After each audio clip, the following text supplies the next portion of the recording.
I just want to invest in people that really want to be the best that they can be.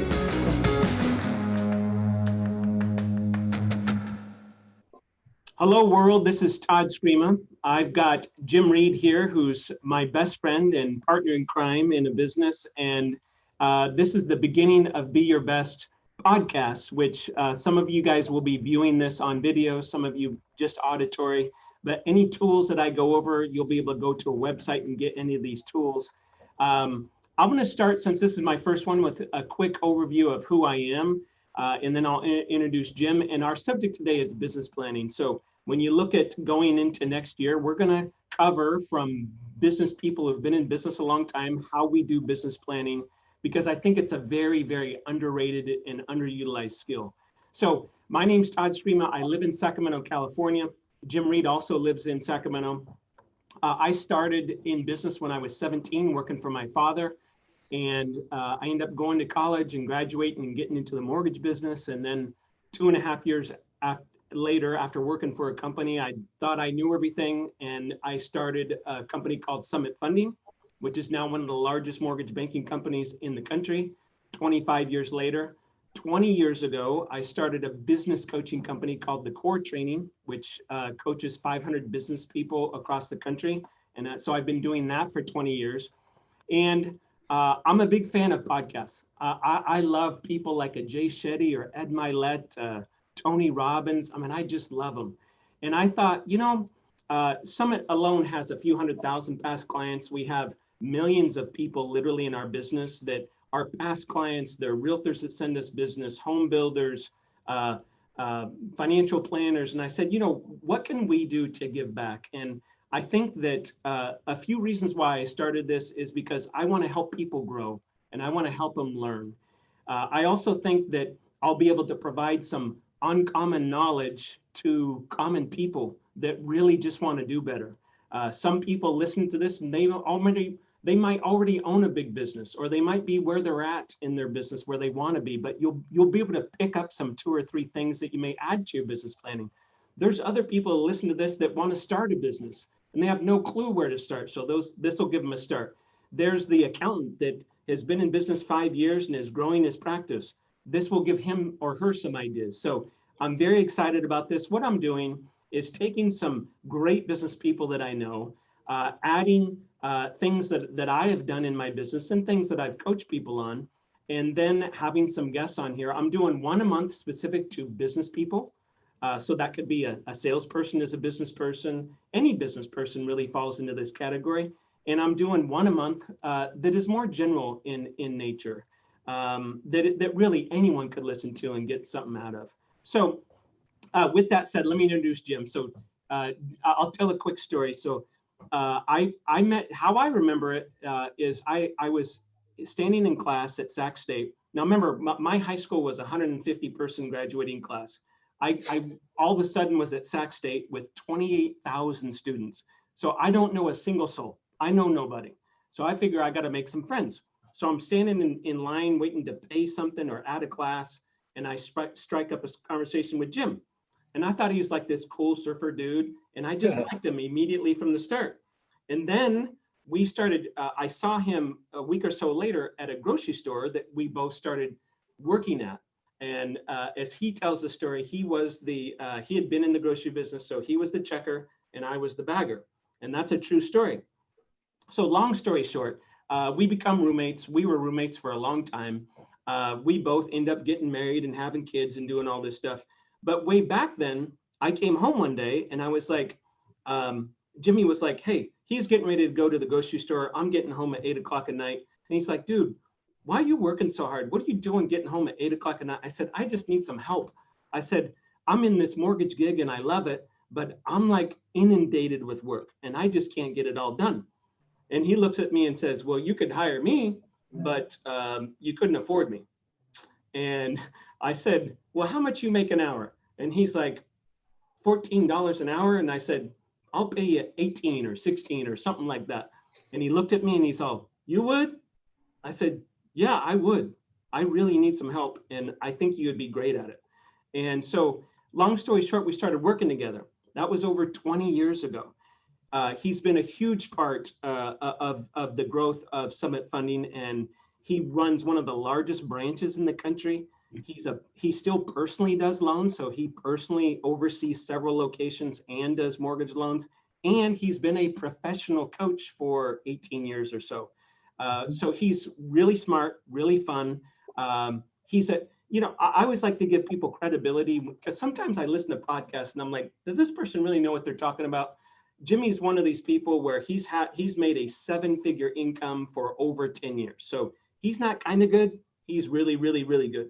A lot of years he's in multiple millions. I mean, he is a Mac Daddy earner. He saves a lot of money. He has a high net worth. And what he's known for in the coaching company is being very articulate, but yet holding people really accountable. So yes, he's my best friend, but I thought it was a good way for us to start this off. So Jimmy, welcome. Thanks for your time, bud. I appreciate you. Thanks for having me. I'm super honored. I listened to that story and I'm laughing because I think about how far we both come, and it was funny to rebound and listen to that for a minute. So thanks for having me. I'm excited. I can't wait to share some stuff. Well, Jimmy, I think one of the things that I want to share with people is, I was a bagger at a grocery store. You grew up in Gilroy, California. We weren't anointed by God to do well in business. I was a dumb farm boy growing up on a farm. What I did is I've had some very good mentors, and I just read books and I studied and I learned, and you did the same thing. And most successful people out there, that's what they did, right? I mean, there are maybe 10% of people that inherited wealth or something, but we're one of those 90%ers that we just built up a business, we grew our skills, and that's really the whole point of this. Specifically, when I talk about business planning, I'm going to go over a visual that I'm going to share on screen, and then I'm going to come back to Jim and spend the rest of the time just interviewing him about business planning. So for those of you that are driving, you can go to beyourbestseries.com and you can get this visual I'm going to go over. It's a very simple 2-page business plan. And I will share that, and then you guys can download it later. So I was taught this. So this is a combination of several people that have poured into me about business planning. And I'm going to go over the basics of it and explain each section. And then I will ask probably Jim, and Jim, feel free to butt in on any of these things. When I talk about the first section at the top is very strategic. So the first section is very big picture. And the first question it asks is, why do we exist? What is the mission of the business? And I will give you an example, and then Jim, I'll ask you to butt in. I know, I have several companies, but I'll just talk about my mortgage company. When I sat down to do this years ago, here's what I wrote, and it's still the same today. It says, to inspire growth-minded people on a journey to create a meaningful career by achieving their personal best. Now, I could have shortened that and just said, grow people. So that's a simple, because for me, I just always wanted to grow people. Like, that's what fires me up. So my first point here is, when you're doing a business that you're passionate about, why are you passionate about it? And that's what you put here. Jimmy, what's your thoughts on that? Well, I think that one of the things that is super important about your goal and your thematic goal is that if I'm going to be part of your organization, which I am, it makes me believe and feel like I'm part of it, and that by being around you, I'm going to have my best opportunity to grow. I mean, at the end of the day, I think that your ability to influence people with this business plan to be on the same page is humongous. And that part of it right there starts it off in the right direction. That's what I think. I think, these whole business plans are really about how do we get a large number of people to move in the same direction. Yes. In the book, Good to Great, he says, business is about 99% alignment. And that's what Jim is saying. So I'll give you an example for me. What I spent many years, probably first 10 years of my career, I would try and hire people and impose my values on them.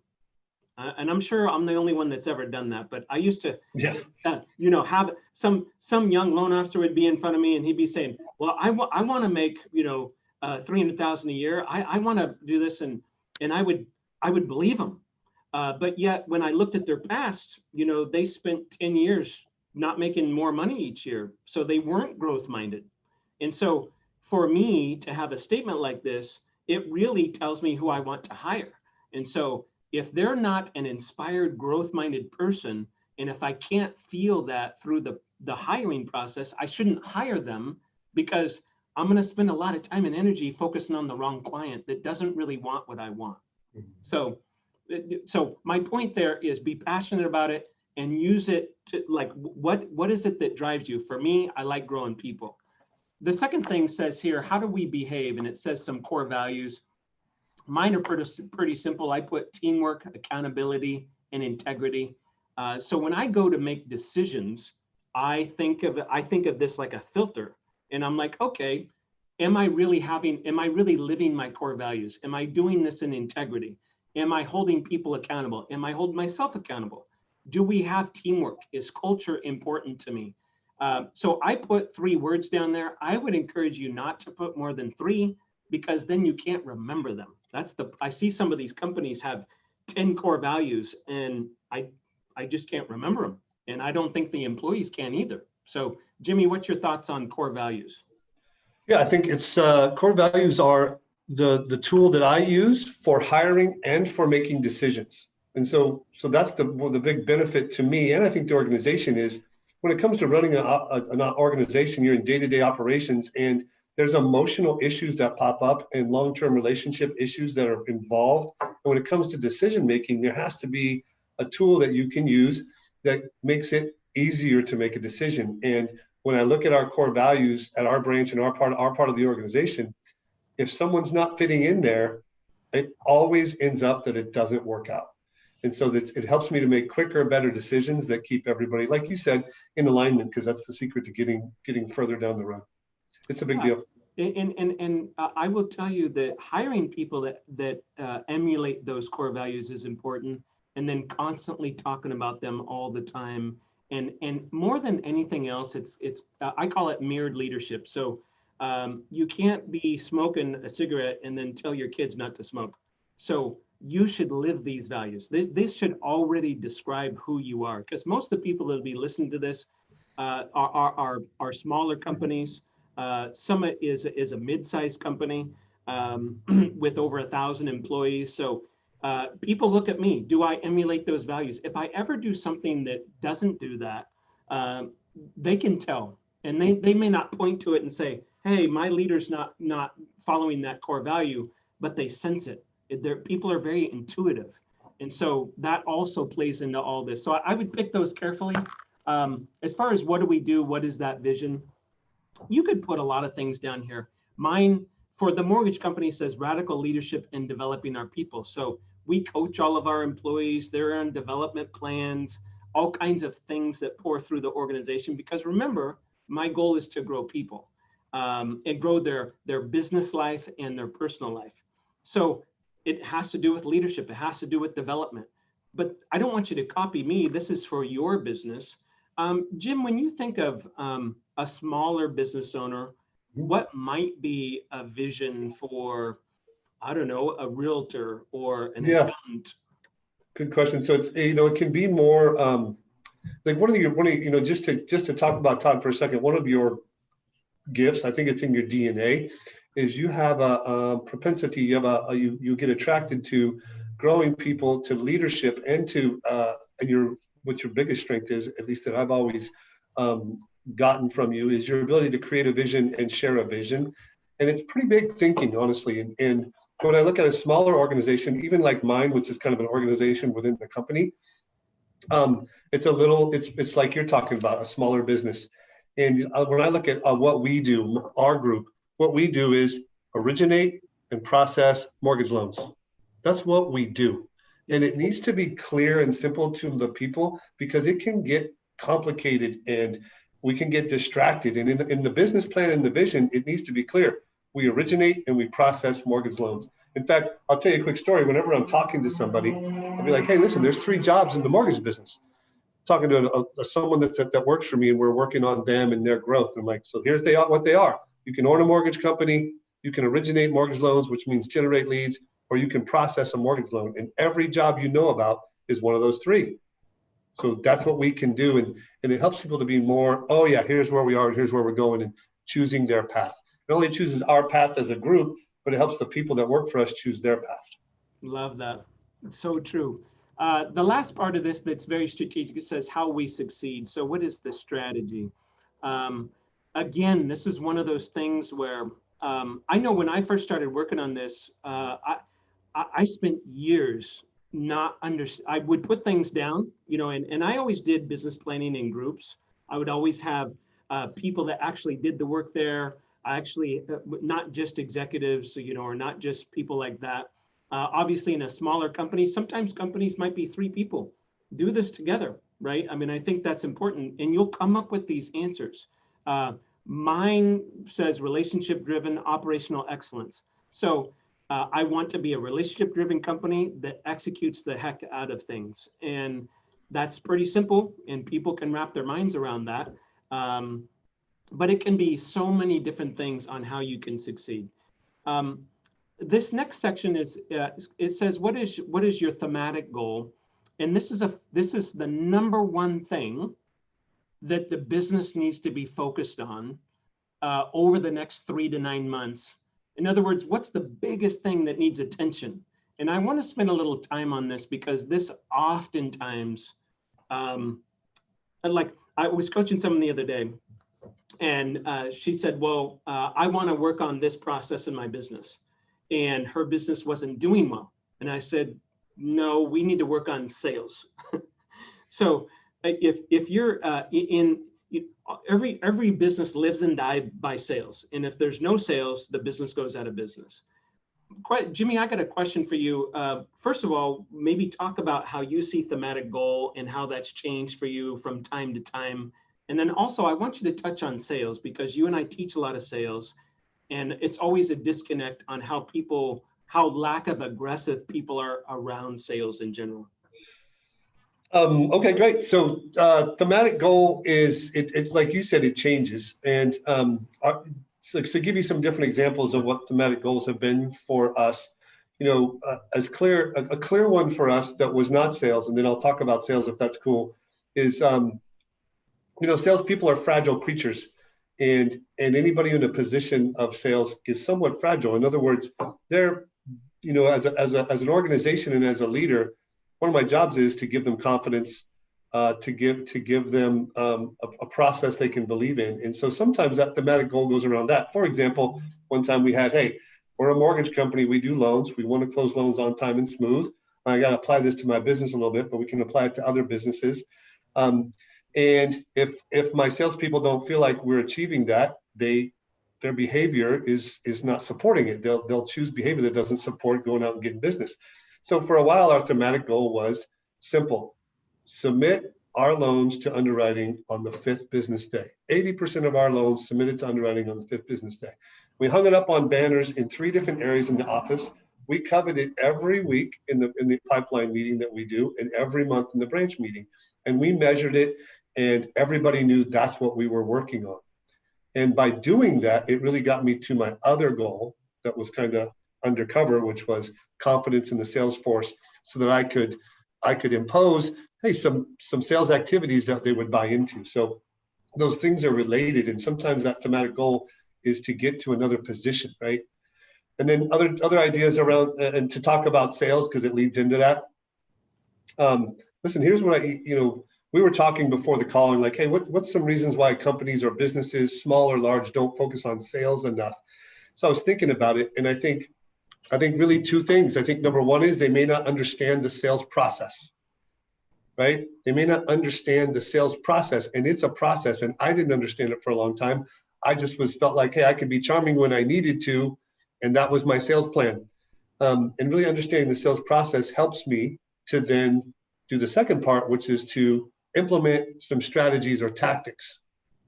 But I got to understand the sales process first. For me, the sales process is initial contact, build rapport, define benefits and close, and then have a follow-up plan. So if we say that out loud and we write it out loud, we can come up with tactics around it. And then we can focus it on our business planning session. Like if we don't have that understanding when we go into a business plan, how are we going to create tactics to sell those 4 steps to the sale? So I think understanding that process is the beginning of that. You know, Jimmy and I have had the pleasure of coaching a lot of people, and salespeople typically think of themselves, and I say salespeople, which is most business owners, right? Sales is about influence. So when I pose this question, we say, okay, what are you best at? And people always pick step 2, which is rapport. And initial contact, which would be, say, initial contact plan would be, I'm going to make 10 calls out a day. 5 people I know, 5 people I don't know. That's a sales plan. That's an initial contact plan. Okay. And if you did that every day of your life, you would be super, super successful. I don't care what business you're in. Okay. The problem is people will do it one day, maybe 2 days. And then by the 3rd day, they're doing half. And by the 4th day, they're doing 1. And by the 5th day, they're doing none. And there's all kinds of reasons why that happens. But the main issue is that people lack so much self-confidence. And I found this in people my whole life. You know, not to get too far off topic, but I have a focus for every area of my life. So I have 3 children. I have Isabella, who's a 10-year-old crazy girl. I've got Travis, who's a 14-year-old boy, and a 16-year-old boy, Zach.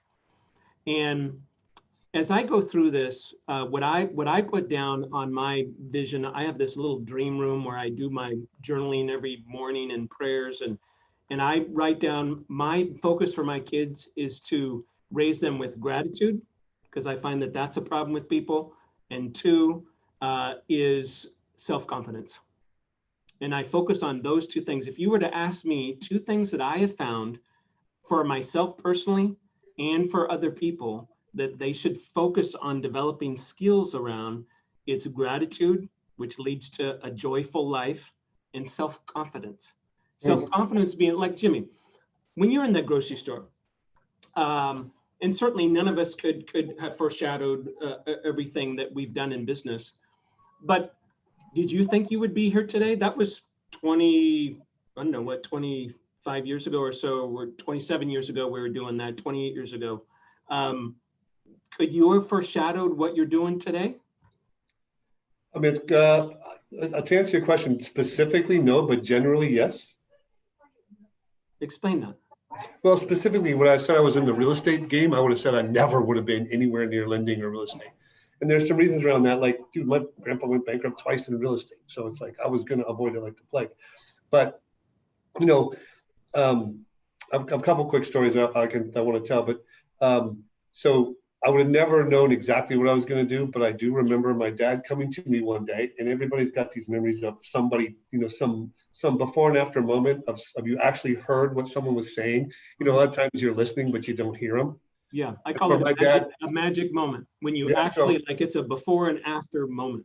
He's literally told me a lot of things to do, and I probably didn't hear many of them, but I do remember this specifically. He said, Jimmy, you're at a crossroads in your life. I didn't feel like I was at a crossroads. I was having fun. I was young. Crossroads? What are you talking about, crossroads?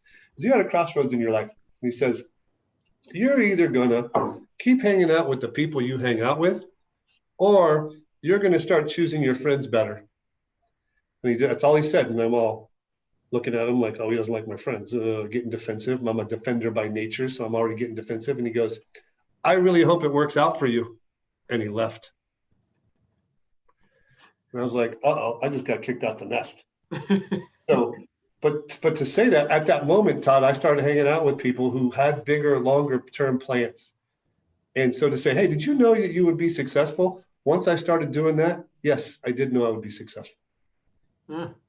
And why did you know that? Just because you're picking better people? You get confidence from the people you hang out with. Yeah. People who like, if they build you up, they like the people you hang out with determine who you become. It's what you think about. It's how you think. It's how you feel. And so if you're hanging out with people who are going places and want to get things done and talk about it a lot, it's going to change what I think about and talk about. And even what I believe, eventually, those 2 things, thinking about it and talking about it, are going to change what I believe. And once I change what I believe, now I can do all those actions. Yeah, that's so good. Oh, that's so good. So it's kind of like, I have a similar story about some high school friends that I had to divorce because they started doing some crazy stuff. And I kind of was asking myself, well, either I'm going to follow that path or I'm going to go a different route. And and I think a lot of us have had those. But going back to what you said, it's like people. We hire a lot of people new into the business and we train them from scratch. And I love that program and I love developing those people. But one of the things I tell them is about 80% of your success is who you're hanging around and who you're coached and mentored by. I truly have found that my entire life.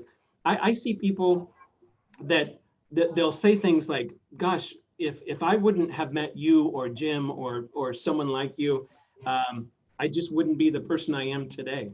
And I've had so many of those people in my life that I'm like one of these people. I just met this guy at our golf course, and I don't even know him that well.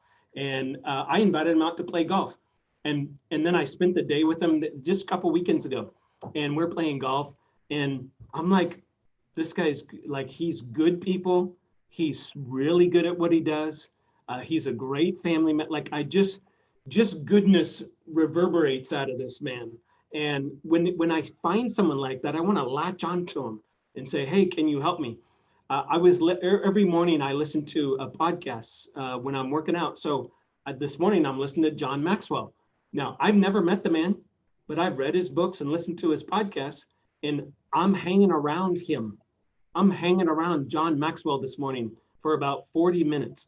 And there's it's not as good as being in person, obviously, but that's a good thing. There's no way, I don't think anyone on earth would say, hey, hanging around John Maxwell for 40 minutes is a bad thing. Because he's a good Christian man. He's one of the thought leaders around leadership. It's like, I just get nuggets from him. He's so good. So let me go back to this business plan. So here's what we've covered so far. We've talked about the big picture stuff like vision and core values and strategy. The main thing that the business needs to focus on right now. Now, there's a section in here called 1 year goals, and it says, go to last year. And it says, hey, how much was my taxable income last year? Okay. So look at it. What was your taxable income this last year? Write it down. What was my gross business income? Okay. Jimmy runs a business that does $40 million this year in revenue. $40 million. Okay. That's a big business. Okay. There's very few businesses that do that kind of revenue. So he would put his revenue number down. What was the net income from the business? Okay. What were my monthly expenses? And this is just a line item. It's like, hey, your average expenses may be $5,000 a month. It may be $50,000 a month. It may be 5 million a month. Okay. What's my break even? How many sales or units do I need to do in order for the business to break even and not make a dime? The next one says, how many employees do I have? On average this year, how many employees did I have? Was it 0? Was it 5? Was it 20? Was it 20,000? How much did I personally save this year? One of the things that I believe strongly in is, don't be one of these people that make a lot of money and then spend it all. That's dumb. I can't think of a dumber thing to do than to make a lot of money and then spend every dime, which Jim and I in the coaching business have found that a lot, where people, they don't have skills around how to save. They were told, or they thought through their lives, that once they get to this income and they start making 200,000, 400,000 a year, to buy the big old house and buy this fancy sports car and all this stuff that really doesn't add to our lives. So I'm okay with spending money, but on things that you're really passionate about, but always save 20% of your deposits or 30% of your deposits, and you're going to be a multimillionaire. Okay. Weekly work hours. How many hours a week are you working? I'll tell a story about this because I think it's important, and I want Jim to tell a story. I remember I'm about 27 years old. I'm about 5 years or so into the mortgage business. I had started Summit about 2.5 years prior. And I've always been an early riser. I get to the office, and it's about 7 a.m., 7:30. And my door is sitting right in front of me. And I don't want to go in. I'm exhausted. I am overwhelmed. I'm just physically, mentally exhausted. And of course, I ended up going to work, and but I remember thinking something's wrong. Like, I shouldn't be 27 years old. I'm already making a lot of money. I'm doing things I never thought I would do, and I'm approaching burnout 4 or 5 years in. That's a horrible place to be. Mm. And a lot of us have been there, and it's okay to be there, but it's also okay to change it. So to me, I don't think it's impressive at all to make a lot of money and run a business and work 70 hours a week. Now, most men, I'll just touch on this, and I want Jim to tell his thoughts on this. Most men tell ourselves we're doing it for our families. Yeah. BS. You're Not doing true. it for you to fulfill your ego. Your kids and your spouse does not want you to work 70 hours a week. And so that's hard to swallow. It was hard for me to admit that. I was doing all those things to fill up my big old ego.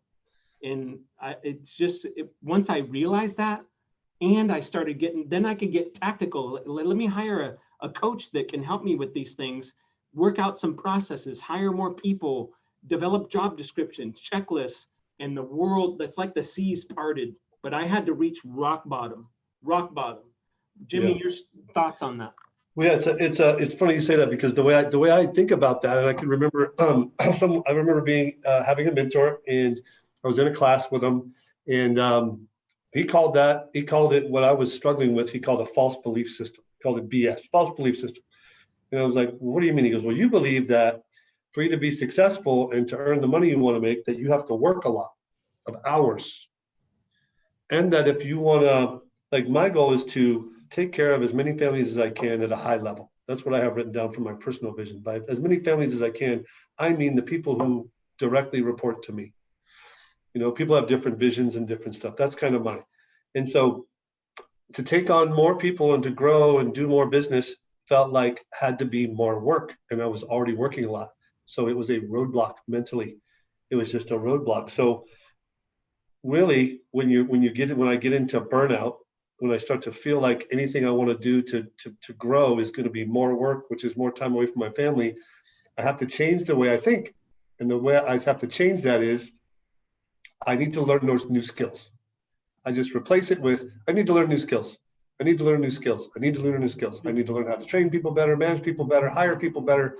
I need to learn how to delegate better. I need to learn how to say no more often. I just need to learn new skills. I can do it.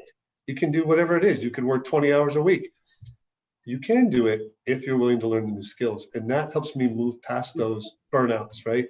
Just a big, big thing for me that without it, honestly, I would have never grown, because I still get stuck, Todd. Last year, I got stuck with feeling like if I want to do more personal production, I do 3 jobs. I'm a professional consultant. I run a big mortgage operation, and I do home loans individually. And I'm like, well, my personal production is not very good, and I don't want to work more hours, so I'm just going to let it go. It's not true. I just had to change the way I thought about it and actually, in this case, it was relearn some skills, Yeah. which is kind of embarrassing, but that happens too. Guys, of everything that we've covered so far, write that one down. That's a huge nugget. So whenever I'm frustrated, or whenever I'm working too much, or I'm not saving enough money, or whatever it is, put underneath it, I just need to learn more skills. And you're going to have to reach out to someone to help you that, or read a book, or go see a friend that's good in that area, and be vicious about it so that you can learn the skills. I love Ask for help. Biggest thing you said right there, ask for help. Got to ask for lots of help. That's whenever I'm really, really messed up, it's because I'm not asking people for help. Yep, me too. So the last question on here is, what's the biggest business's biggest weakness? When I look at this in my mortgage business, this year we really fell behind in hiring enough underwriters. So we recently have fixed that, but it was a real struggle this year. And there's massive volume, and rates bottomed out, and it was just a crazy time. But that definitely was a huge weakness. Jimmy, in your branches, what was the weakness this year that you experienced? The biggest weakness we had was it comes down to hiring also, but our business fluctuates a lot more than some, not more than all for sure. But I was holding on to the fears of a downturn in the past, and it stopped me from doing what my gut and my intuition told me to do for a while. So I just didn't respond. I just didn't respond fast enough, even though I went to work every day and knew, Todd, I knew exactly what I should do. I knew it. I would let people around me choosing to listen to the wrong people and my own fears stop me from what I was doing, right? And so that was the biggest thing. It didn't last long, but yeah, it happens. Yeah, I would tell you guys, Jimmy just hit it on another nugget. Fear of hiring for a lot of business owners is it's not the right direction. Now, every business is different, but if you can hire another employee that gives you 40 more hours of work and you're only working 40 or 50 now, you just doubled your output, right? So you get to do what you get to do that makes the business more money, and the administrative stuff or the other work can be taken over by someone else, and that just replicates itself over and over and over again. So I always ask, hey, are you lazy? Like, Todd, are you lazy? nope, I mean, do you work when you're at work? Are you working? I work like a mad dog 8 hours a day. Yeah. So everybody I've ever asked says those two answers. And I'm like, so you're not lazy. You're working. Are you super inefficient? Like, do you kind of stink at your job? Nope. No. So you're not lazy. You're not inefficient. You work. You show up. It's a math equation, bro. If you want to get more done, you have to have more bodies. It's that simple. What everybody thinks and feels for a moment is, I could be more effective. My team members could be more efficient. Like, no, dude, they're coming to work. They're working hard. You got too much stuff going on. We need more help. It's always about asking for more help. So anyway, sorry to jump in. What this section does is it asks you answer these questions. You can add more questions. You can delete a couple questions. And then what are you going to do next year? Okay, what is my income goal? What is my savings goal? How many employees will I hire? And then I ask you to do this 5 years from now. And the reason I do that is so we can think strategically on what that looks like 5 years from now. There's an exercise that I'd love all of you to do right now. This is a great one. I've actually got mine right here. So you take out a piece of paper. We usually use a business card and we say, hey, I'm going to put my dream income goal on here. Dream income goal. Like, I don't really think I'll ever achieve it.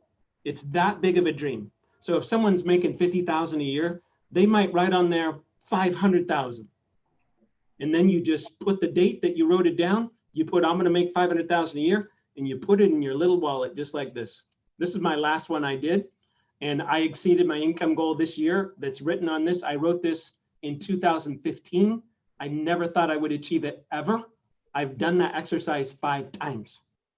So if you think you can achieve it, you can, but you got to write it down. I don't pull this out and look at it. It's just in there. Okay. It's in my wallet, but it's somehow next to my body, and my body's absorbing that number. And it's like, I don't know, you could watch The Secret and read the book and all that, but it's like that stuff. I can't really explain it. I'm just telling you, thinking bigger works for sure. Okay. For sure. You can add other things to this, but this next section, there's 2 sections left. One is quarterly goals. So we've got all these things we want to do. What are we really going to get done? Sorry about the irony. That's okay. When we write down these quarterly goals, I'm like, okay, what are we going to do the first quarter, and who's going to do it? What's the timeline? So I might put, Jim to get this project done by March 15th, 2021, right? It's very specific, and it's got someone's name behind it. Now, if you're the only employee, then it's just you for now. When you hire an assistant, you can put someone else's name down there. If you're a bigger company, like maybe you've got 4 managers, those managers are held accountable to goals that support the company's goals. And one of the biggest mistakes I see in business planning is you write all these fancy business plans down and all these grandiose ideas. First problem is there's too many. You can't get everything done. And number 2, you don't disseminate the work. You don't disseminate the projects. No one's held accountable to helping, grow the business or improve the business. And that's something that I've been very good at. Most people are very, very, very bad at. I'll give you a statement and then I'll ask Jim for some input.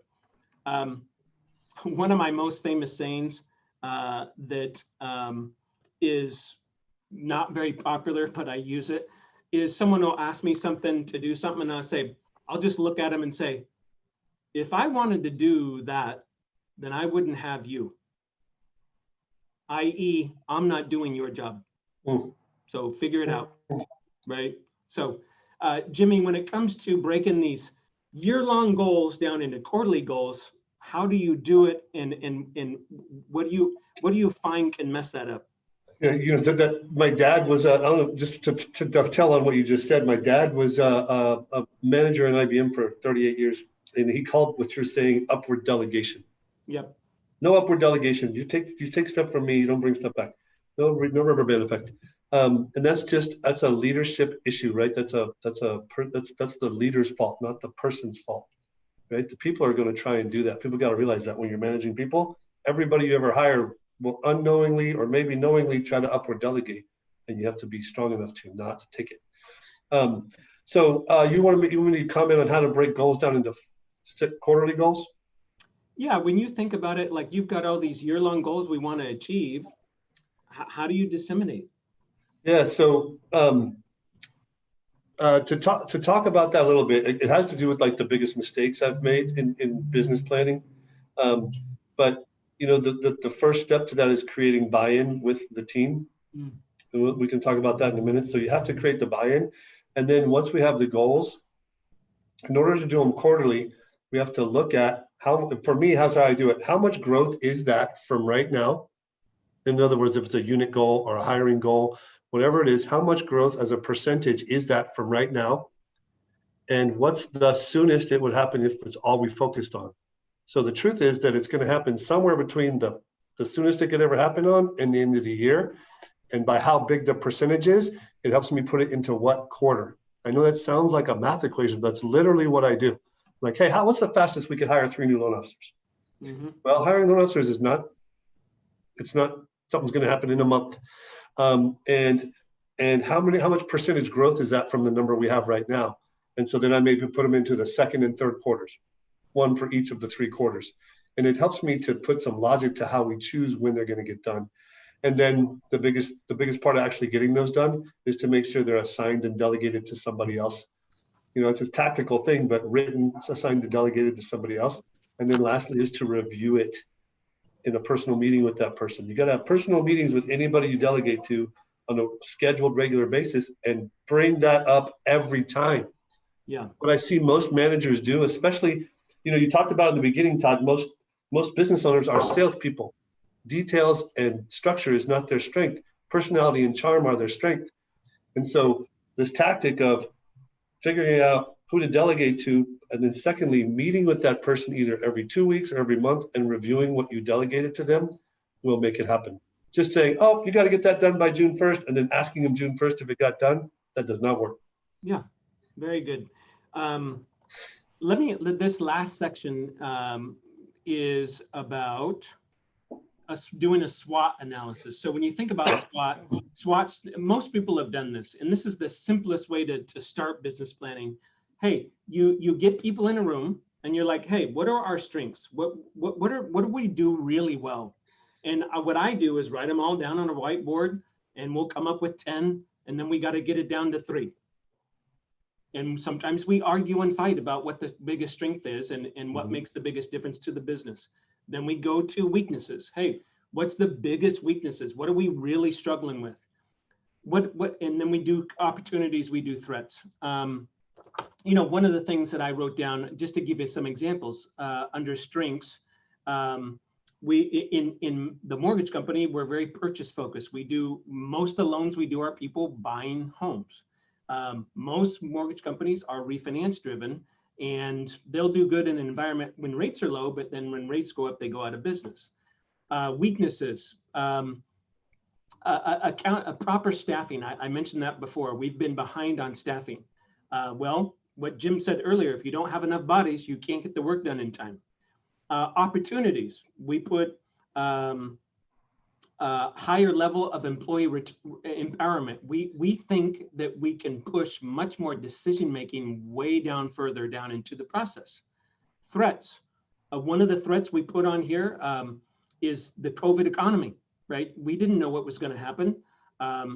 This has been updated. So I do, the way we do business planning as far as a process, we go, we spend 2 full days on it at the end of the year. And then every quarter we go off for a day or a half a day and update it. Okay, so there's a rhythm to it. Is every quarter you are looking at this business plan and you're updating that business plan. So the reason you do that is if you take this year, we business planned and we had this great business plan for 2020, and then March came and COVID came and it totally changed. When I say my business plan totally changed, it totally changed. We had an emergency planning meeting and like, oh, forget everything we put on paper. It's all changing. And so it's got to be, you know, a lot of businesses are like that. Some are more consistent, some are not. And certainly this year, it has been a crazy one. So Jim, your thoughts on SWOT analysis? Yeah, the biggest thing you touched on that, I had actually written it down, getting ready to talk to you today, is the biggest speed bump or roadblock for people in business planning that I see when I'm coaching other people in our industry and talking to other business owners, small business owners especially. They start thinking that if they put a business plan down and they share it with a bunch of people, that they can't change it. And so it starts to feel to them like handcuffs, and they're like, oh, well, I respond well. That's their business plan. I respond well, or I react well. And it just has to be, you just got to know it's okay, man. Things change and it can change. It can change anytime you want. You could wake up after a week after doing it and decide we got to do it again because it ain't right. But if you put it down and you make it and you make those decisions, that will enable you to get to wherever it was you were going to get a lot faster. And that's really what business planning is about, is speed to implementation and just getting to wherever it is you're going faster with more help. Yeah, I love it. Very simple. So when you think about this, guys, we're doing business planning. I'm doing my podcast that I'm doing this month for general people is personal goal setting. It's the same thing. When you write something down, it's hard not to work towards it.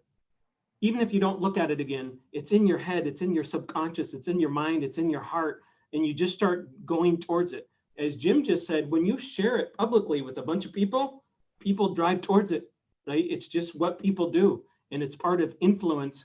But as long as you're influencing for the right reason to help grow a business or make it more profitable, provide more job security, provide better benefits, all these things, everyone's winning, right? Yes. And that's the idea. You know, Jim, let me summarize with this, or let me ask you this question as we get towards the end of this. If you were to pick a couple mistakes that people make in business planning, and we may have already covered them, but what are a couple mistakes you see people consistently make? Really good question. I would say the simplest answer is they skip it. That's the simple one. I got a longer one that's important, and I need to say it. But the simple one is they skip it. They literally skip it. Or maybe they do it on a cocktail napkin at night one time on New Year's Eve or something. But they literally skip it, and they kind of run their business as a living in effect. That their business is influenced by the market or the state or the taxes, rather than taking a living in cause mentality that that it's up to me how it goes. So they skip it. But if I had to say, once you're doing them, just a couple ideas that I really wanted to share with you because they're mistakes I've made in the past. Number one is, all these bullet points I'm going to talk about are underneath this. They don't create buy-in. They don't create buy-in with their people. So I'm going to give you some steps on how to create buy-in really quickly. Your forms are the forms to use with a little bit of this sprinkled on top, right? So they don't create buy-in. If you have a business plan and you're leading a bunch of people and there's not buy-in, just think about what that sounds like. We're going over here and they're not bought in. And if they're not bought in, it's only for one of two reasons. So remember this, it's either because they don't see the benefit to them.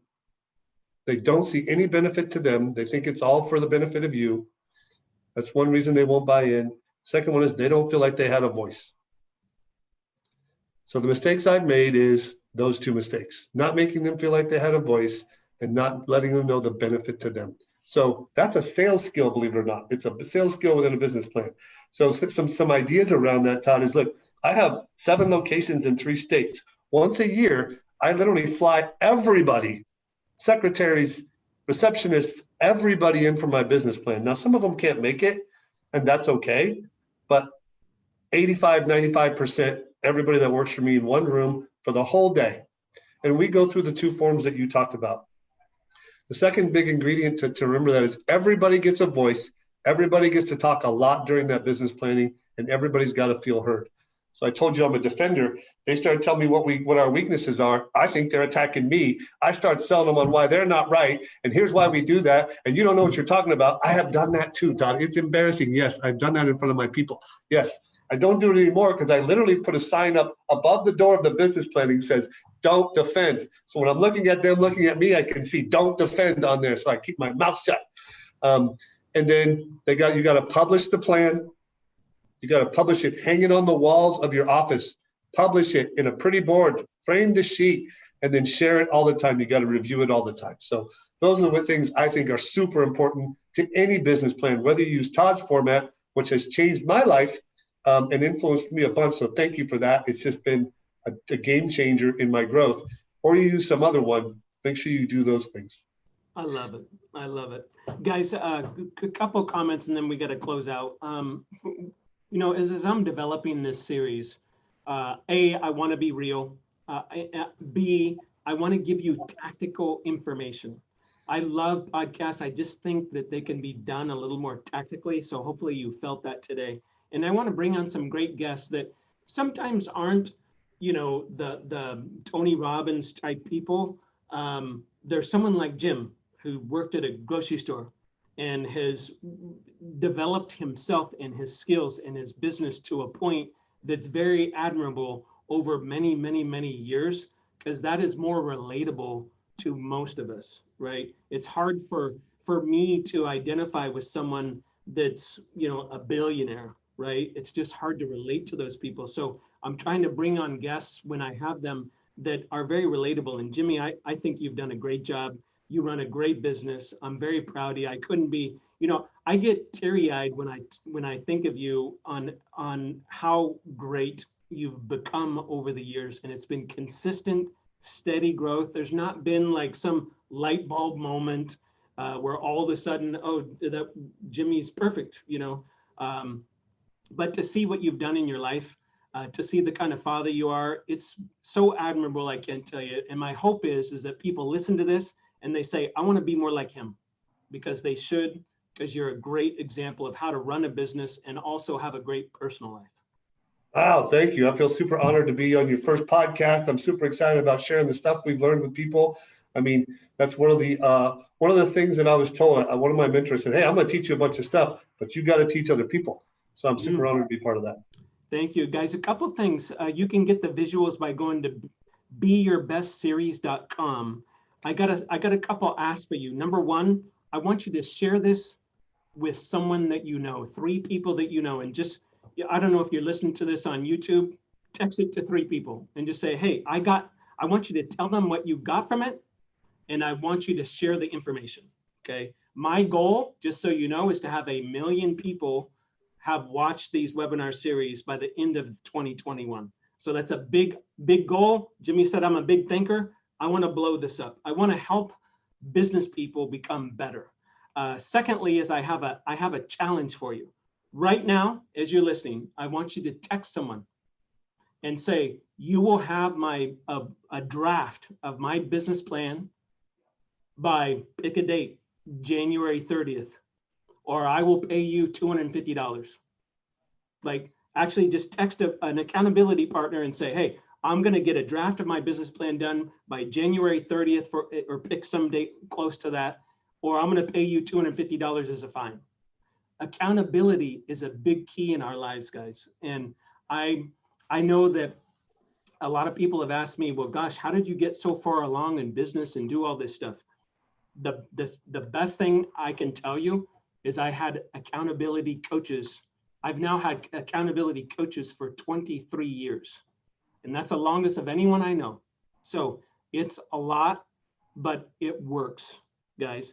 So Jimmy, thank you once again. First Be Your Best Pod series is in the books. Guys, I hope you enjoyed it. Please share it with a few friends. Thanks again, Jimmy. Thank you, buddy. Nice job. Bye, guys. Have a great day. I just want to invest in people that really want to be the best that they can be.